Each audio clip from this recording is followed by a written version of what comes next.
Okay, so the first one was just too freaking ugly to put on my fence. It looks like some kind of weird oddball airplane. So I have attached it to my shed, but not permanently. So we'll see how that holds up. I don't know.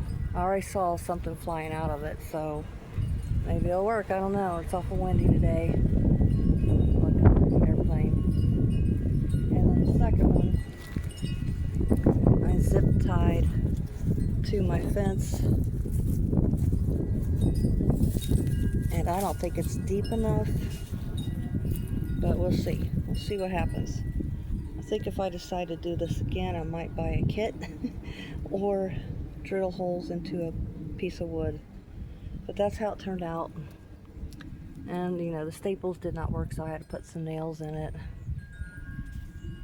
So this one looks better, but I don't know if it's going to function better. So we'll see. Thanks, guys. This was an awful lot of work.